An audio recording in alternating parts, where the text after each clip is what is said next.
Bienvenidos a esta presentación del curso de Epidemiología Ambiental de la unidad 3, Vigilancia Epidemiológica y Aplicación de la Epidemiología Ambiental, tarea número 5. En este trabajo se le dará respuesta a las 10 preguntas que se encontraban en la guía de la tarea 5. Explique con sus palabras qué es vigilancia epidemiológica en salud ambiental. Consiste en la recolección de datos acerca de un problema en específico, el análisis, su interpretación y la utilización en el ámbito de la salud laboral. Sus objetivos principales son tres: detectar de manera precoz de las repercusiones sobre la salud, identificar los grupos especialmente sensibles a cierto riesgo, adaptar de la tarea al individuo. La vigilancia epidemiológica nos ayuda a identificar los problemas en sus dos dimensiones, individual y colectiva. Evaluar las medidas preventivas, controlando las difusiones o, lo que es lo mismo, sirviendo de alerta ante cualquier eclosión de lesiones. ¿Cuál es la cadena de ambiente? Salud incluye un ejemplo que permite evidenciar las fuerzas impulsoras o quienes generan la presión de ambiente en el tipo de presión y su estado, exposición y efecto. Esta metodología también es conocida como el modelo FPEEA.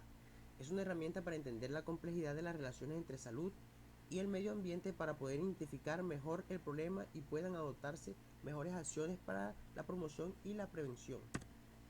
Fuerza motriz: factores que motivan e impulsan los procesos ambientales involucrados, como el crecimiento de la población, desarrollo económico, tecnológico, políticas internacionales y nacionales. Presiones: se expresa mediante la ocupación o explotación humana del ambiente y de los recursos naturales. Estados del ambiente: se expresa en términos en la frecuencia o magnitudes de los peligros naturales, disponibilidad y calidad de los recursos naturales y los niveles de contaminación ambiental. Exposición: se refiere a la interacción entre los seres vivos y los peligros inherentes del ambiente. Efectos: corresponde a las consecuencias de la exposición. Acciones: intervienen que se hacen sobre todo uno o varios de los diferentes eslabones de la cadena ambiente-salud.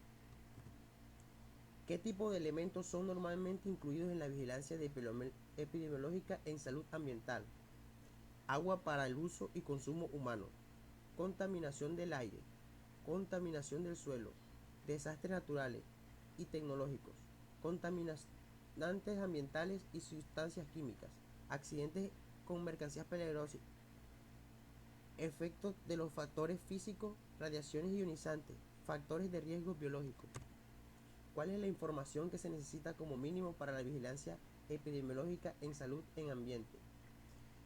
Factores de riesgo, como psicosociales, públicos, biológicos, físicos, eléctricos, químicos, mecánicos, ergonómicos y ambientales.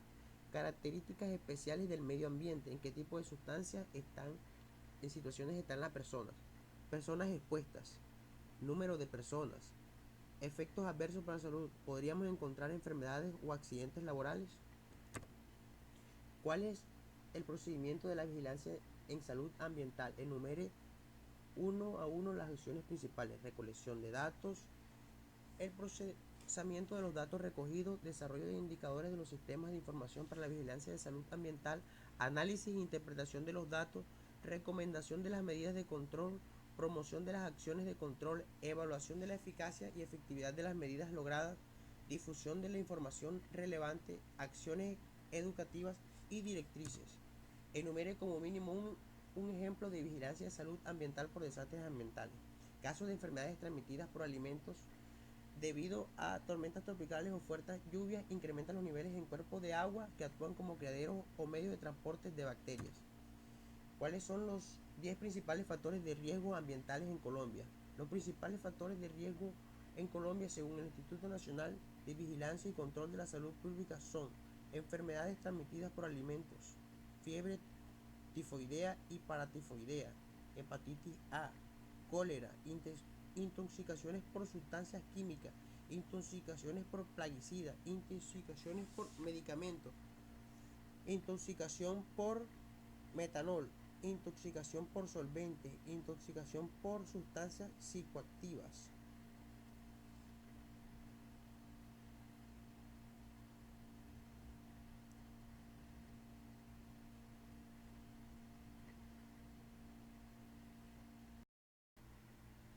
¿Qué es y cuál es la aplicación del Sistema de Información Geográfica SIG para la salud ambiental? El Sistema de Información Geográfica o SIG es una integración organizada de hardware y software y datos geográficos diseñados para capturar, almacenar, manipular, analizar y desplegar en todas sus formas la información geográficamente referenciada con el fin de resolver problemas complejos de planificación y de gestión. Básicamente es una base de datos con información geográfica que nos permite mapear un evento, ubicarlo de forma fácil y guardar ese tipo de información.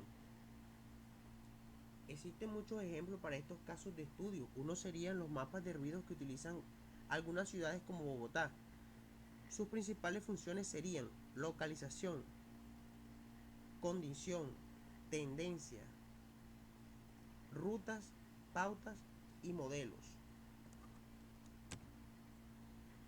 Explique brevemente cuáles son los mecanismos de control de la aplicación de la epidemiología ambiental en políticas públicas.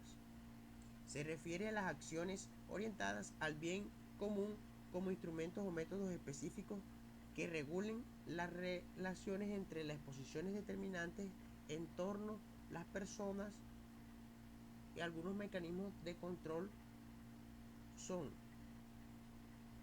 bueno, como nos lo explica aquí la gráfica, todas estas son acciones que nos llevan a un bien común que, como se puede expresar en la parte baja, son efectos en la salud. O sea, llegar a determinar cuáles son los efectos en la salud y de ahí tomar medidas preventivas o correctivas para solucionar ese debido problema. ¿Cuál sería la aplicación de la epidemiología ambiental en contaminación atmosférica y cuáles serían los elementos de enfoque para construir una política ambiental basada en salud pública? Garantizar la calidad del aire que respiramos. Los elementos del enfoque para construir una política pública debería incluir contaminantes a medir, material particulado, ozono o dióxido de carbono. Establecer parámetros y límites aceptables de exposición, periodicidad, frecuencia de medición, norma nacional o internacional regulatoria como referencia, seguimiento y control para su aplicación, organismos o entes responsables de su aplicación. Ya con esto llegamos al final de esta presentación. Espero que haya sido de su agrado.